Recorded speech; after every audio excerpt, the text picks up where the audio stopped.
Okay. Let's see.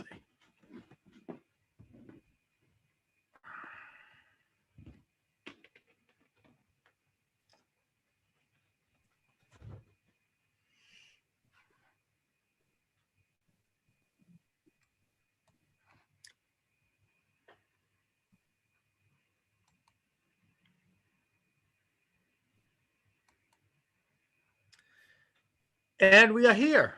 Michael D. Shaw is with me live here at the Charles Moscowitz podcast every afternoon, either at 12 or 2 p.m. on YouTube and subscribing platforms. Michael, how are you? Hey, just fine, considering. Yes, I still am going down with the ship if necessary, but I'm not prepared yet to concede anything in terms of where the selection's going.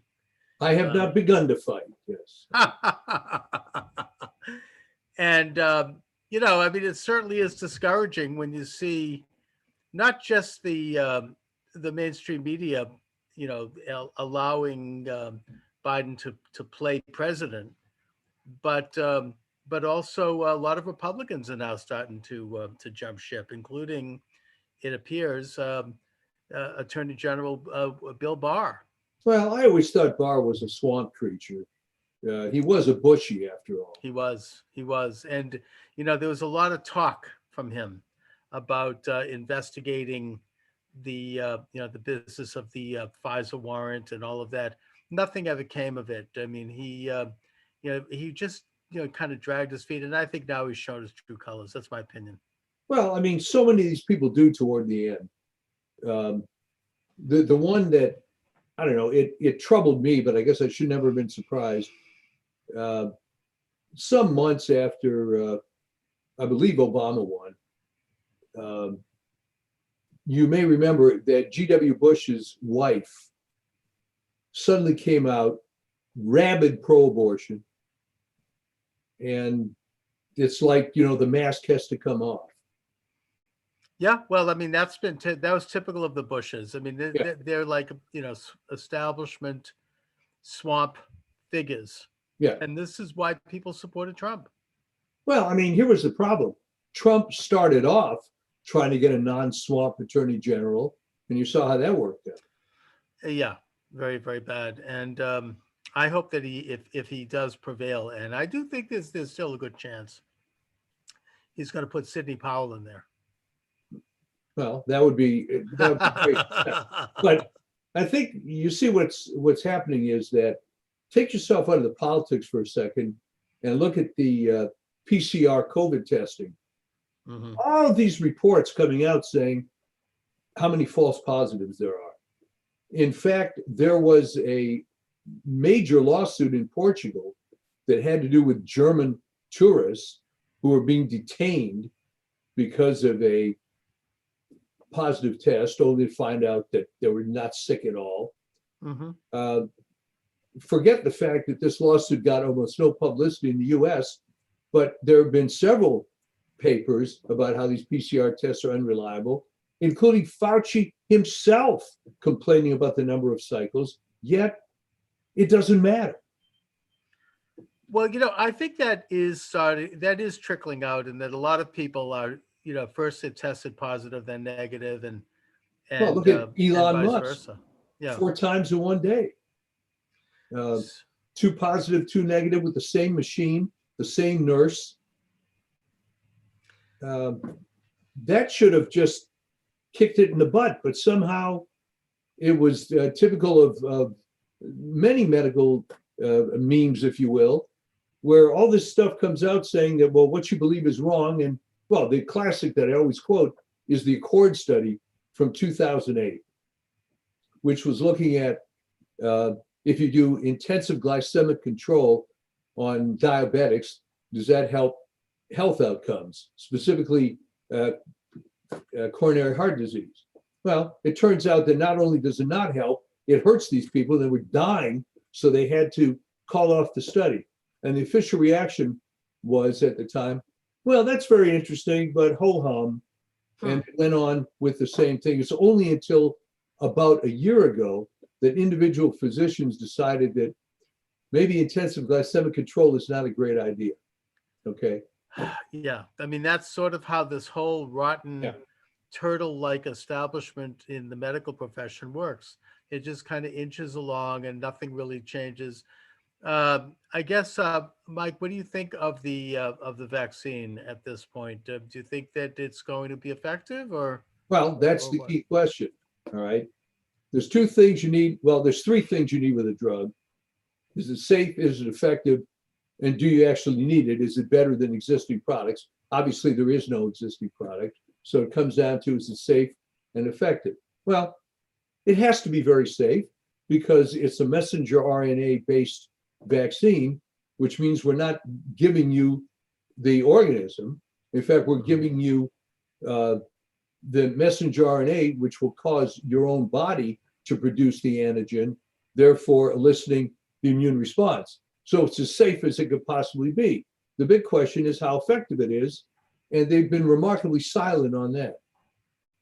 How long the Well, antibodies I mean, last. are there any known side effects to this? I know that I mean, I personally had a negative side effect to a flu vaccine several years ago, in which case I now no longer get them.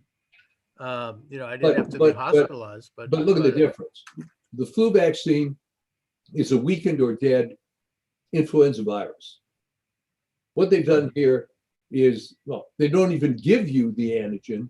They give you the messenger RNA so your body can, your cell can produce the antigen, which then immediately gets a reaction. So it's inconceivable that there could be a safer vaccine. Oh, well, that's good to know. Yeah, but that saying that, how effective it is, nobody seems to know.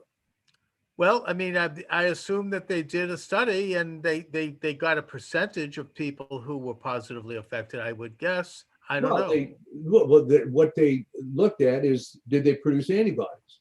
Sure. Well, they would have to based on the mechanism of it, but then how long do the antibodies last is a big question.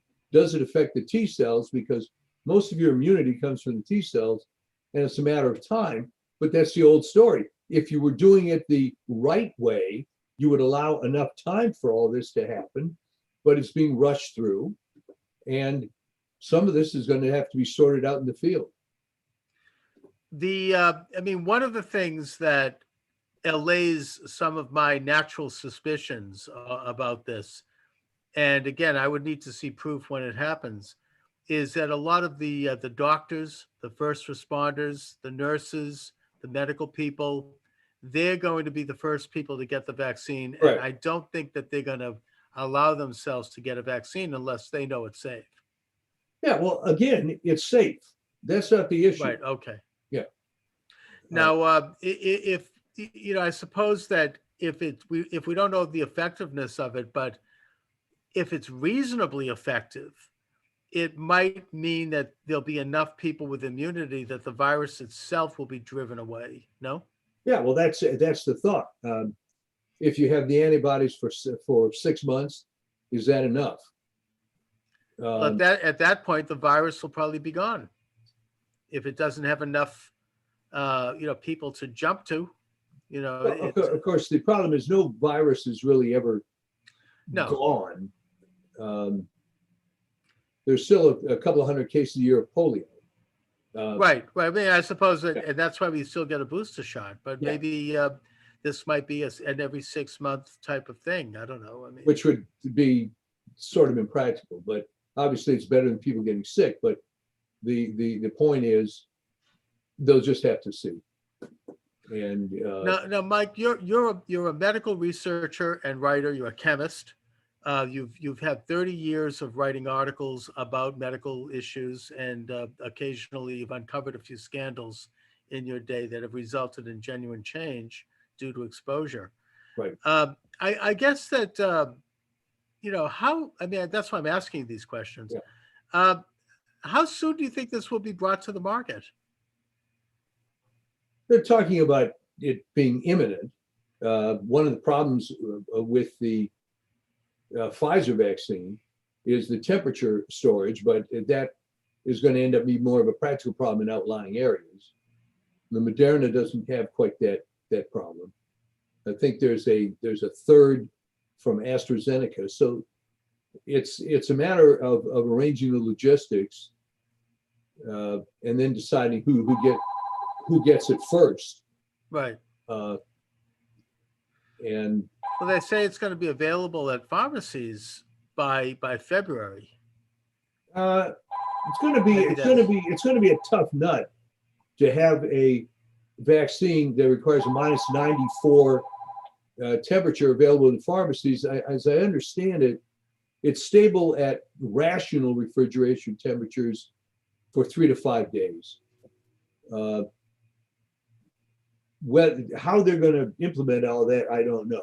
Whether Moderna is going to take over simply because it doesn't have this temperature issue, that's all going to be sorted out. I think there was a certain amount of euphoria based on the fact that they had a vaccine. Right. Although the Russians claim to have had one a few months ago.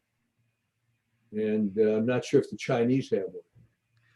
Which brings up another thought, and this is maybe, it's I suppose you'd have to say it's a conspiracy theory, but in the broad sense, there is some evidence that China seems to have not been infected by the virus, that they seem to have handled the virus in China, which to some people it doesn't look right in terms of the fact that the virus emanated from China and now it's infecting much of the rest of the world. Is that true? And if so, what are they doing? Well, I've heard a couple of stories on that. One is that the infection rate in China is actually higher than they say. And at the end of the day, you really can't believe anything that comes out of there. Mm-hmm.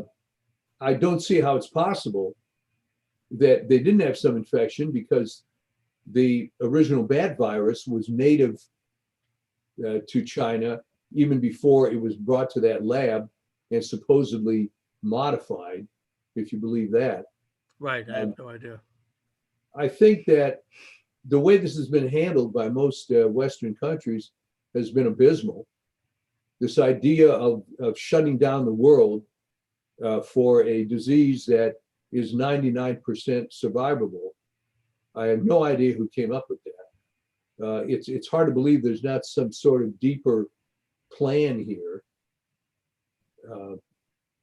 And as we discussed on a couple of occasions, it's the issue of using health matters to try to control people. That's how Adolf Hitler got started, with this great idea of killing everybody. Right. It's eugenics. So, yeah. And plus there is this very ugly element to this. As you say, only 1% of people are going to die from it, actually less than 1%. But within that percentage, a large percentage of those are people who are over 80 years old. And you do have people like Cuomo and other governors, Whitmer in Michigan, putting COVID active people into nursing homes. Oh, yeah. And the result being a large percentage of the deaths emanating from there. I think about half. Well, that's a sort of a genocidal type policy. Yeah. It can't be by accident. No, it seems like it's eugenics. It seems like they're culling as Margaret Culling the Sanger would herd. say, the useless eaters. The people who are they're too expensive. And I know that sounds sinister, but I don't necessarily think it's a deliberate and conscious policy, but that is de facto the policy. That is exactly what happened when they started to put COVID-19 people into nursing homes in New York. It's not an accident. I mean, Okay. It is the leftist mentality. Okay. The leftists believe, for example, that it's just wonderful to control speech. And it's just wonderful to control life and death. Yeah, why not? That's what abortion's all about. Euthanasia. Yeah. Who gets to live and who doesn't? I mean, absolutely. I mean, the Roman Catholic Church is the most pure standard on this. Life begins at conception and it ends at natural death. I mean, I don't think that, most other religions don't quite measure up to that high standard. Yeah. In Judaism, there was a long debate. I think it was in the Middle Ages, actually, between rabbis that it went over a year where they debated back and forth what they thought about abortion. And they're like, well, we don't want to be seen as less religious than the Pope. Yeah. So, but eventually what they came up with was that life enters the womb after 40 days, like as in like the 40 years in Sinai. In the Which is desert. almost analogous to a heartbeat. Yeah. And I think that is more conservative than the Roe versus Wade decision, which basically says that second trimester, which Right. is, I think, 5 weeks. And in Islam, I think, and I've looked into this a little bit, I think abortion is completely allowed, right up to the moment of birth. So they're even more liberal than Roe versus Wade. Yeah, well, I mean, once that genie came out of the bottle, uh, that was really it. That now, as you said, you have the power of life and death. So what's the difference between aborting the fetus or aborting the 80-year-old person in the nursing home? Well, I mean, this is one of those issues that maybe it's my liberal Boston background and my liberal relatives, including some people that are very close to me and who are women, who have impressed upon me. And that is that you cannot have the government force a woman to carry a pregnancy in the early stages, at least. And that to do so contradicts the idea of the libertarian idea of freedom. And that while, they abhor abortion as a horrible thing, as an evil decision, ultimately, what you can't put a woman in prison if she's going to have an abortion. You cannot force a woman, at least not in the early stages, maybe the first 40 days. Okay, but the trouble with that argument is that it reverses cause and effect. I mean, before abortion was legalized, it wasn't a matter of the government forcing anyone to have the baby. This is now a manufactured issue because now that it is a so-called right, the whole argument has been turned on its head. But I doubt that these people close to you, if this were 75 years ago, would have even conceptualized that sort of argument. No, I think, look, I think that, first of all, I don't think it's a right. I think the question is whether or not it should be legal. And if so, under what parameters. And I would think that those parameters should be very strict and very carefully applied. But I mean, certainly the early women's movement was anti-abortion. I mean, if you look at Susan B. Anthony and, the women's rights, the women's suffragettes, they were anti-abortion. They viewed abortion in a way as anti-women and as an agenda by men who wanted to control women. Yeah, so, well, that's true. And then that of course changed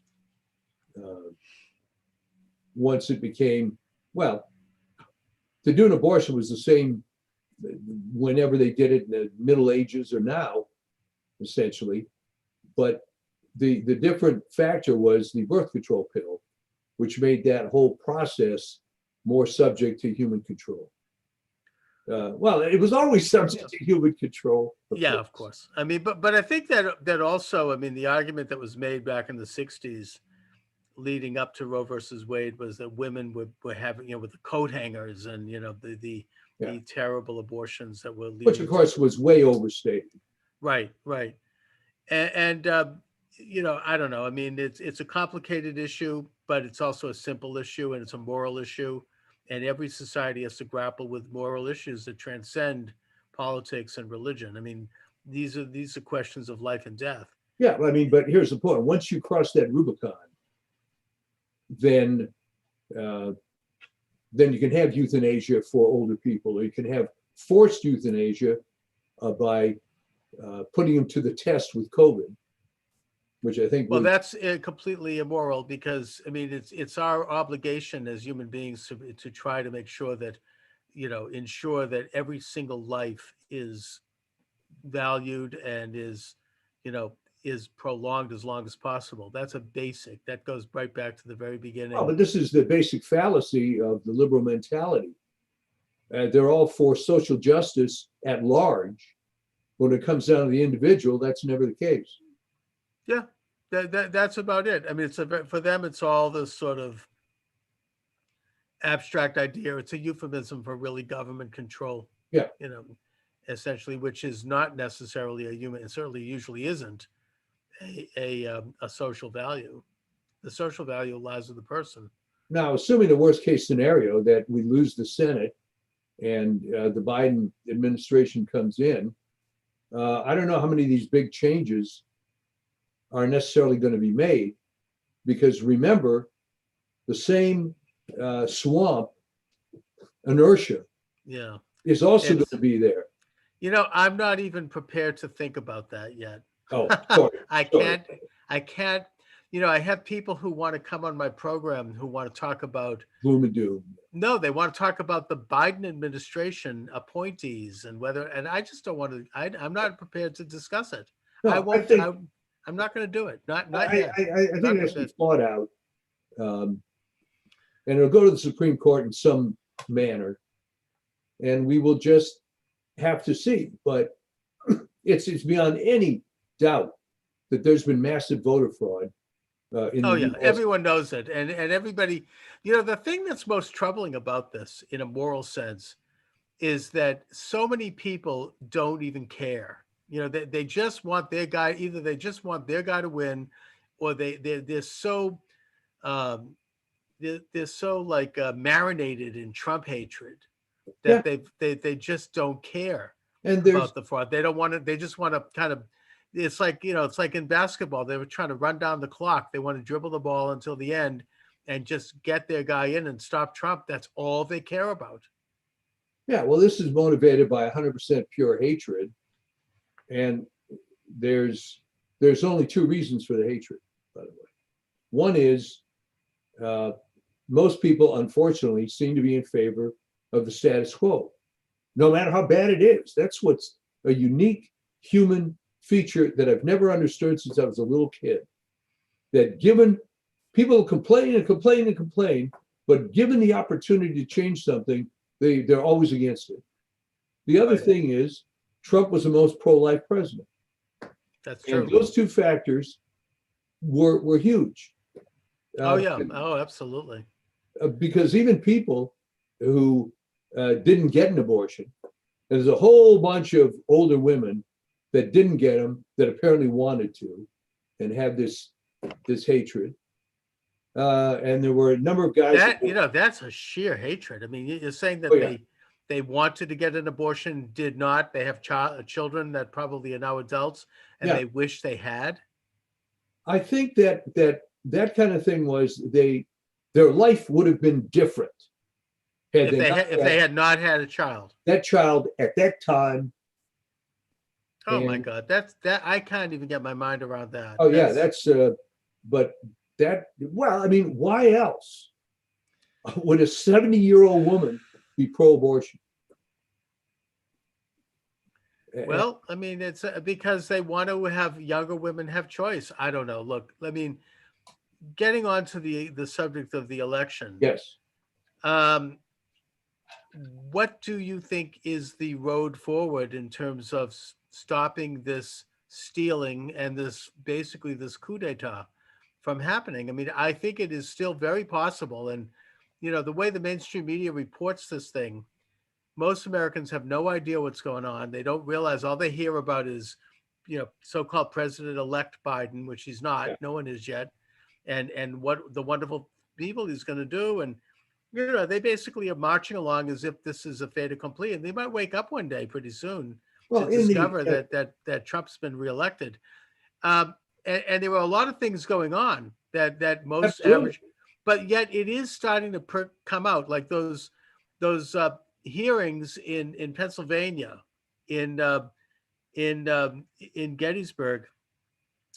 It was we have the media blackout, we've got the censorship, but even with all of that, a lot of that what did come out, at least in that state, And the state is just blowing up now because the evidence is so overwhelming. And it's really shocking when you hear how it was done, especially in Philadelphia and Pittsburgh. I mean, in Pittsburgh, you had 15,000 people show up to the polls and they're told, sorry, you already voted. That's correct. And in Philadelphia, I mean, it's just so, I mean, it's always been pretty bad there, but the level of it, and I think people are realizing it. So what's happening now in Pennsylvania is that you have a couple of good Republican state reps and senators who are standing up and saying, we are going to assert our constitutional prerogative of not confirming the electors or appointing our own electors. And the reason they're doing this is not because they are great, great paragons of courage. They're doing it because, in a way, it shows how the system works, because their constituents are screaming at them and saying, if you don't do it, we're going to primary you out. We're going to not reelect you. So they're trying to keep their little jobs. That is interesting. Yeah, that's why they're doing it. And by the way, a similar thing is playing out in Michigan. Yes, indeed. In Michigan, it's the same dynamic. You get people rising up and saying, even Democrats, we're going to take you got to do this, or we're not going to reelect you.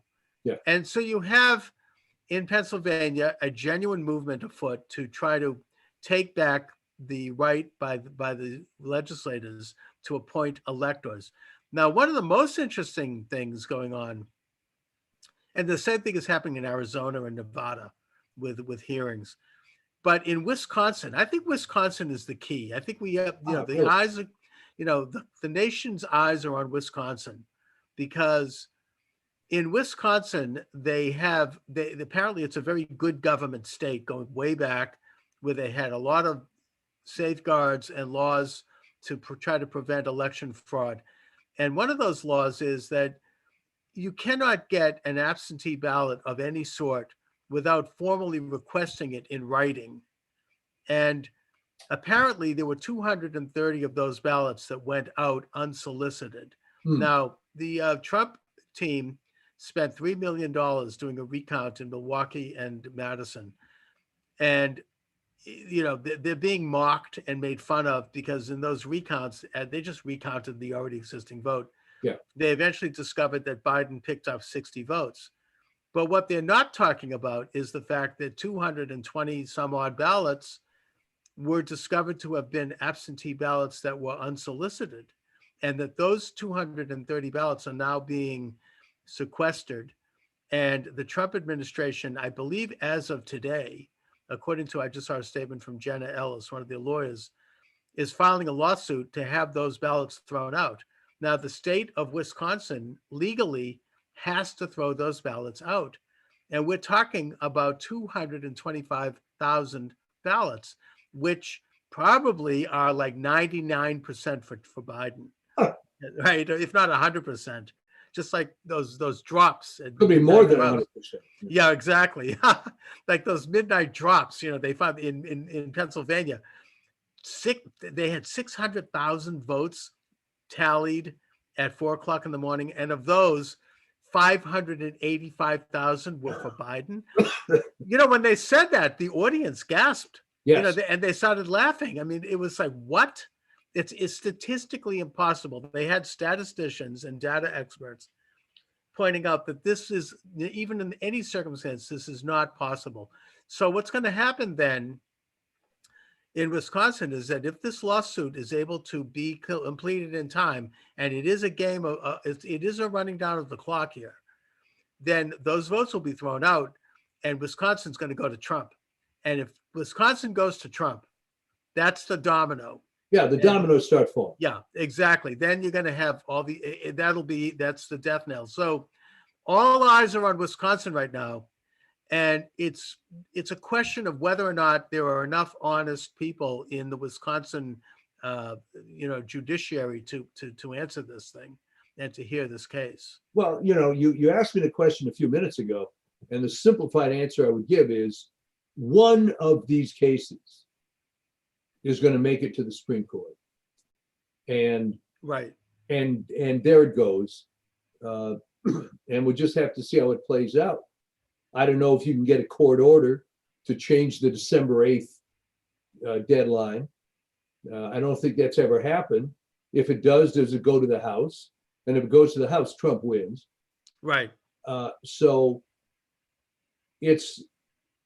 we're part of a living history.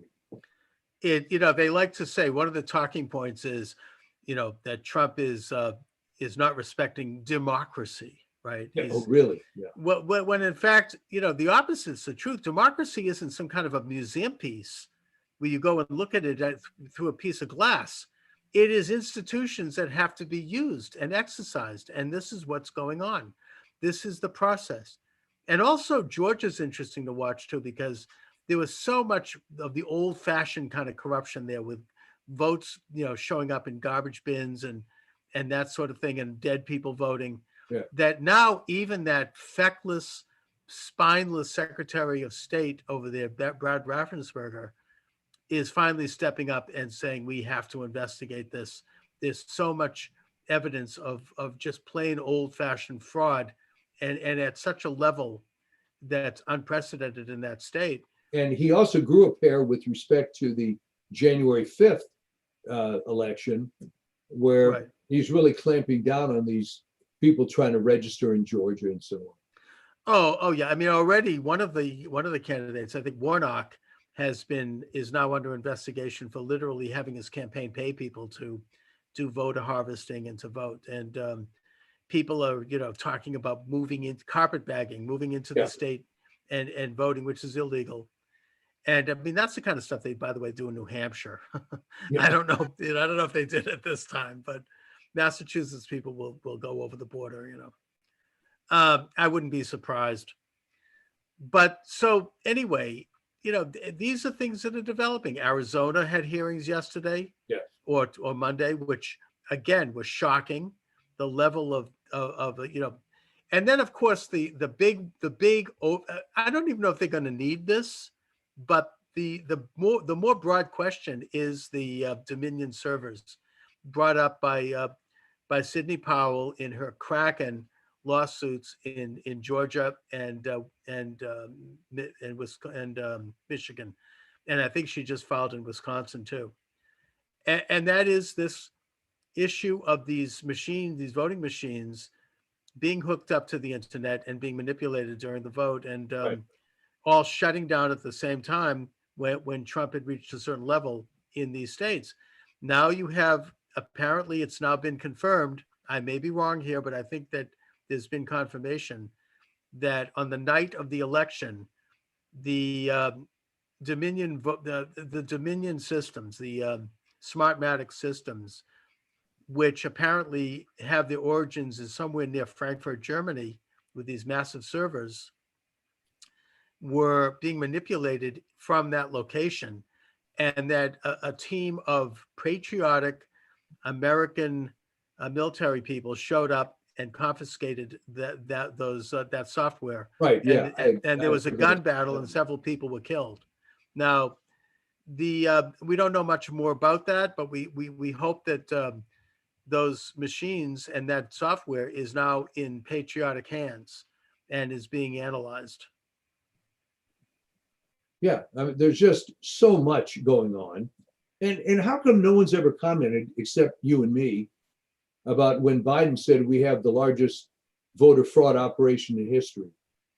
Oh, it's been out there, and people chalk it up to his senility and that he's not even playing with a full deck, but it is that's a good excuse. Yeah, that imagine, and yet and also Hillary back in September in an interview that you can see on YouTube, when she was asked, well, what happens if if Biden loses, and she's like, my advice is don't concede, send in the lawyers, send in, just keep fighting, keep going. You're not going to concede. Don't ever concede to Trump.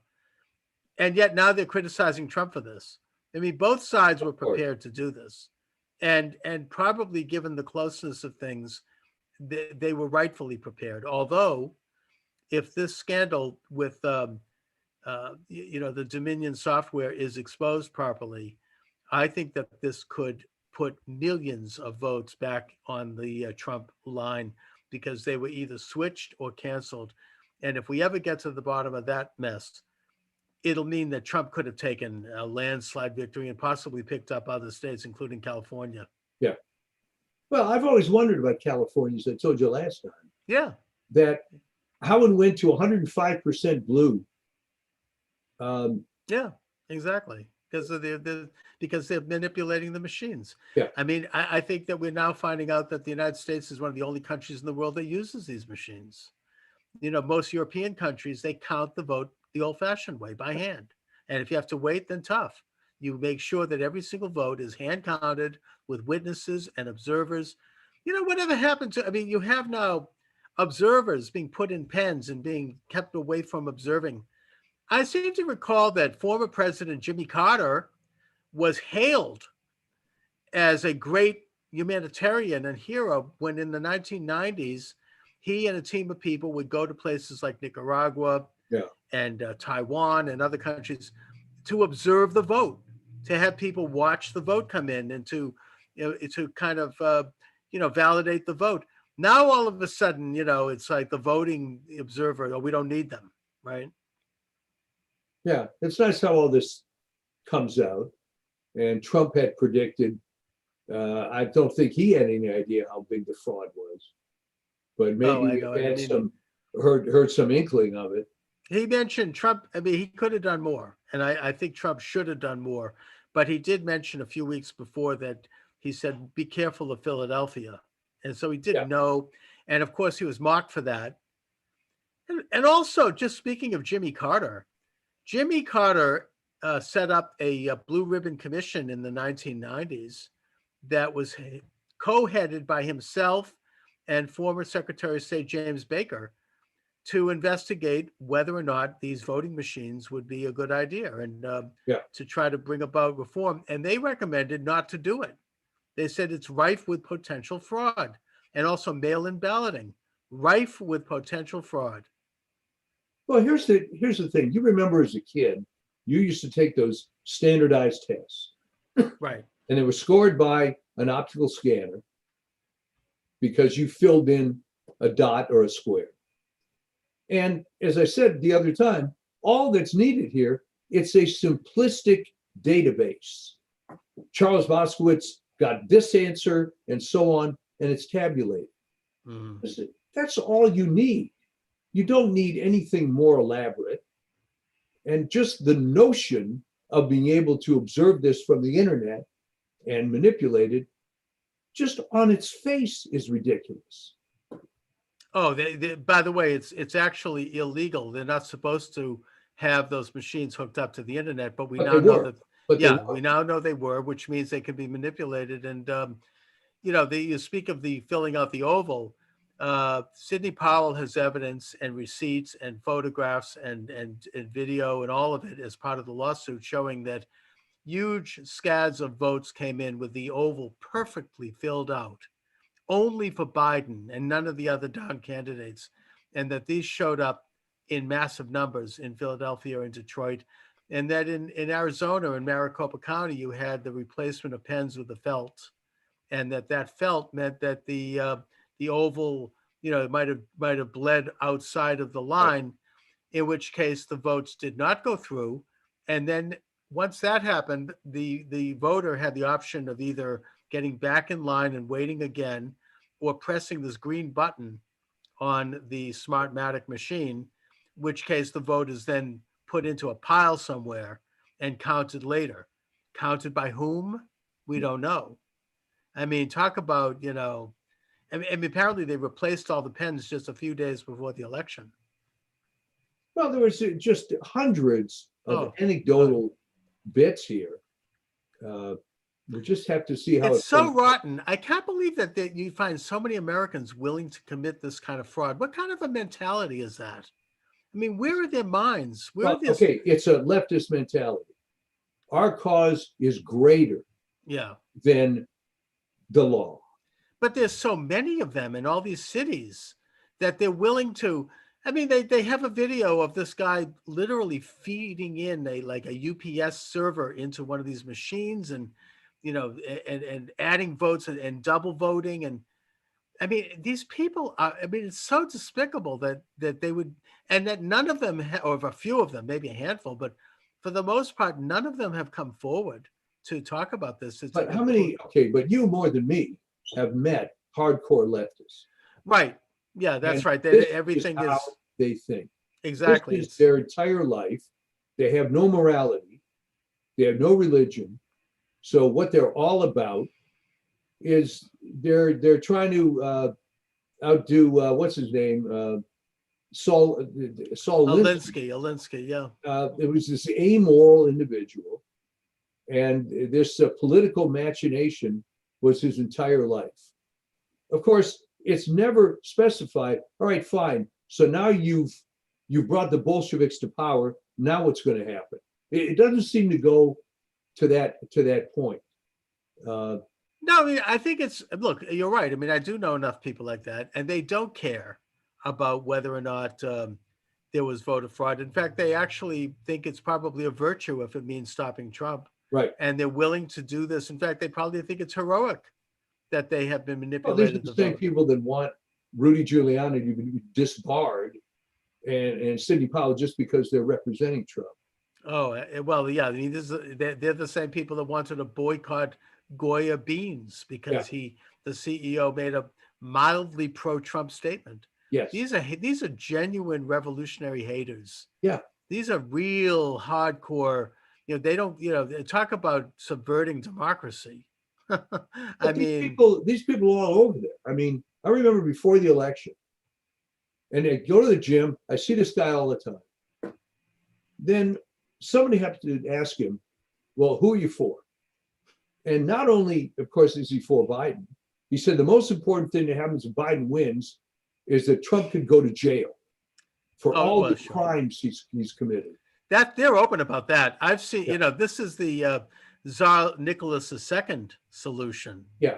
Right. I mean, they take the whole family down to the basement and just machine gun them. Right. Oh yeah. I mean, it's vicious, and it's that attorney general in New York is like, she says, the day after the inauguration, I'm filing 50 cases against both Trump, his family, his business partners, anyone who's ever even looked at Trump is going to be sued. And what's her motivation? Hatred. Your hatred. What's interesting about that hatred is she hates herself too.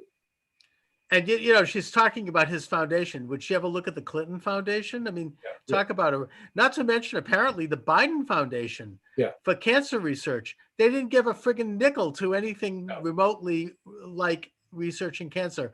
They did the same thing the Clintons did. They put all their friends on the payroll, and they rewarded all their buddies, and they just built up their political influence.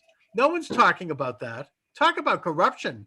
All right, I'll grant you that probably the Trump Foundation was not exactly pure as the driven snow. Well, none of them are. But no, it's a corrupt racket anyway. But that's like small potatoes compared to certainly the Clintons and probably Biden.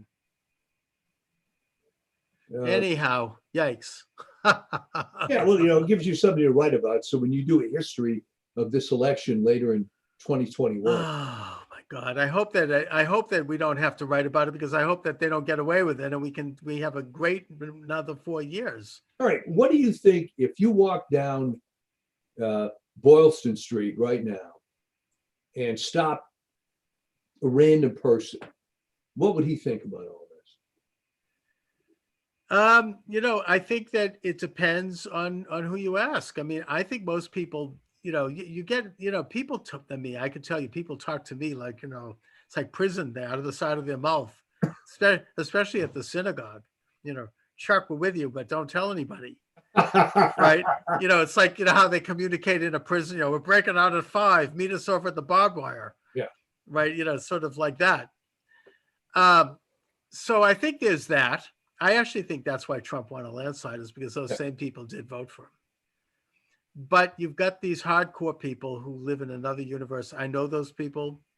They're like, I think that, they're getting a little nervous because of the growing mountains of evidence of fraud.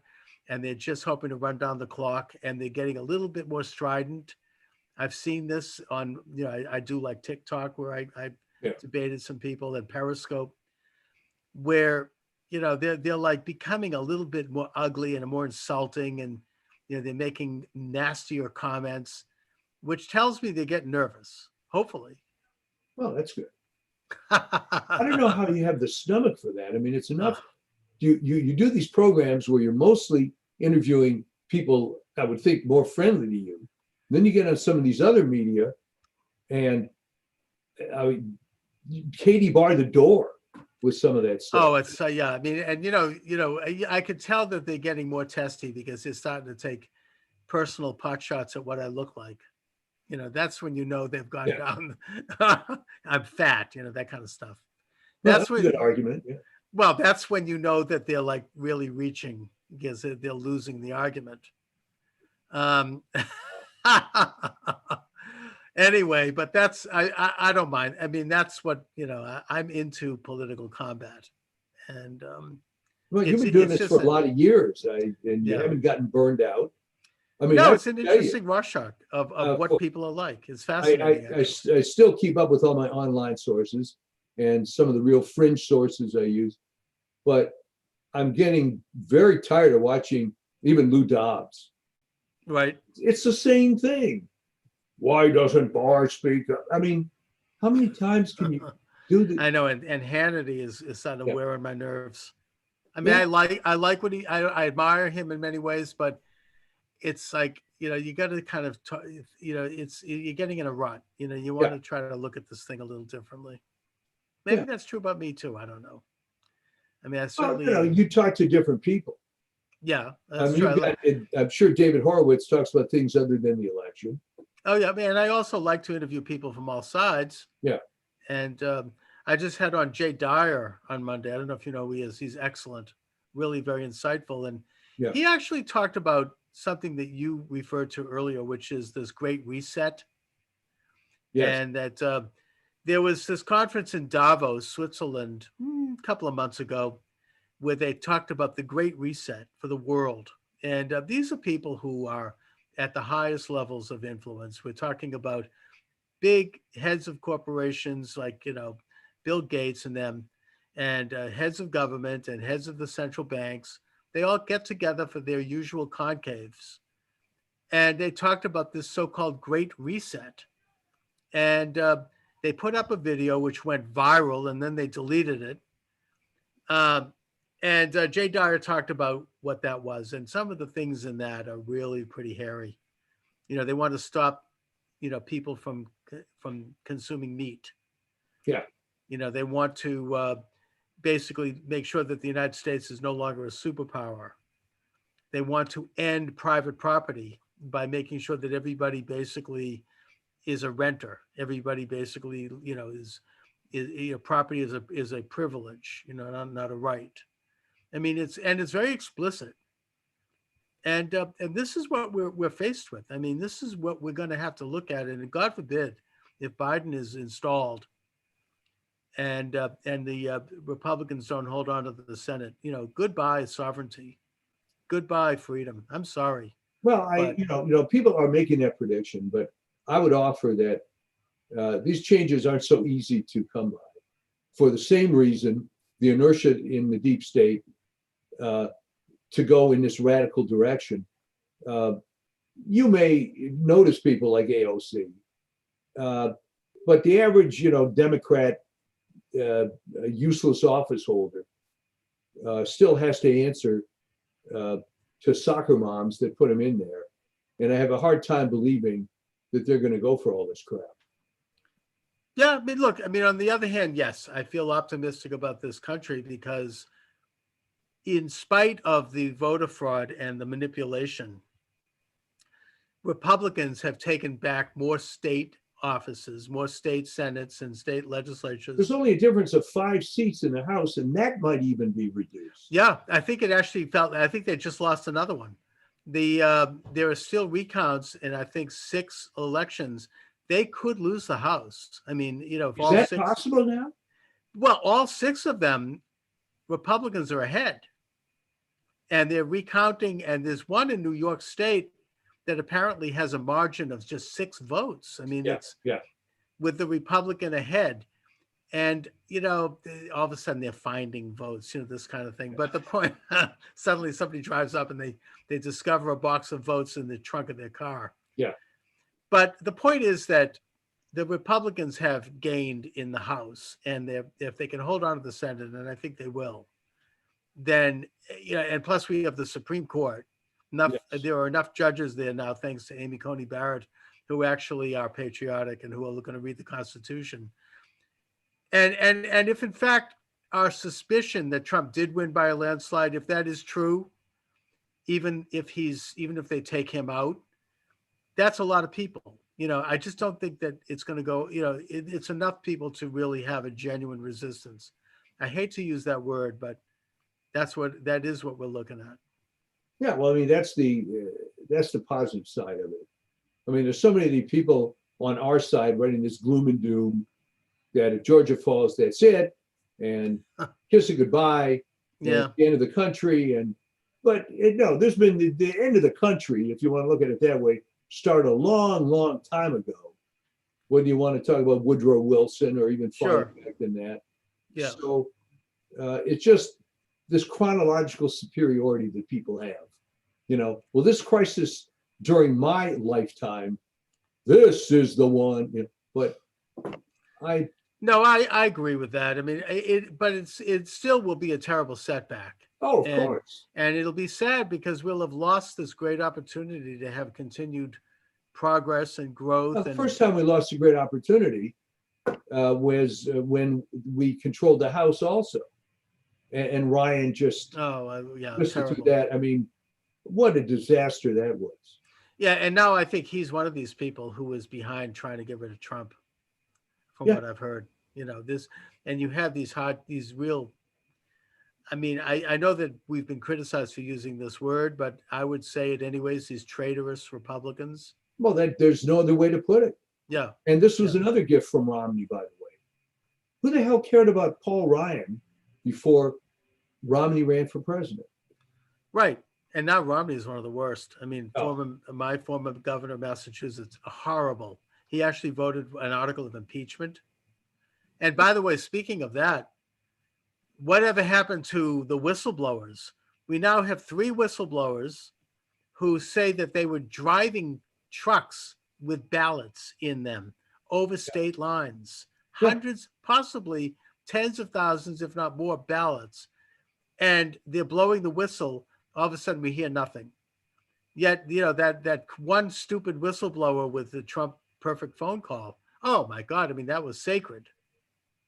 Well, the distortion of how news works is just abominable. But anyways, if it makes you feel better, you can blame yet something else on Richard Nixon, because you can make the argument that had he gone after the fake victory of JFK, he would have nipped this in the bud. But he wanted another bite at the apple, and he decided to play it cool. He waited his turn. Yeah. Not to take anything away from JFK, who's a great president, but that's beside the point. It was stolen. Yeah. And I mean, look, I mean, there's always the risk of an election being stolen. That's why we have a system the way we have it. Yeah. I just have never seen this level of corruption in terms of the outright theft in broad daylight. Well, think about it. They had to keep invoking more and more and more because they couldn't believe how well Trump was doing. Oh, I know it. He was totally killing it in Pennsylvania. I think it was over 500,000 votes. Yeah. And that's when everything shut down anyway. Yeah. So Mike, do you want to let our many millions of followers know? That's right. So the millions of followers, my stuff is on healthnewsdigest.com. Mm-hmm. We write about current health issues. There's been a lot of stuff on COVID. Some contrarian points of view are there, but every week I have to come up with something. Sure, you're a columnist. And there's been hundreds of these things. And the funniest part of that, of course, as you would appreciate, is I will occasionally get these angry emails Well, why did you say blah, blah, blah? Referring to an article I could have written 9 years ago. Mhm. The life of the, it's all on the internet. And I have to remember what's that from? And so No, I get that too. I mean, I get sometimes on YouTube, I get angry notes from an interview I did years ago. It seems particularly the interview I did with Richard Spencer. I still get angry. oh yeah. That was like a hot one. Anyway, so Mike Shaw, thanks so much as always. It's always great. And Talk to you next week. Maybe we'll know more next week. We hopefully will know more good news. That's right. Good All news. right.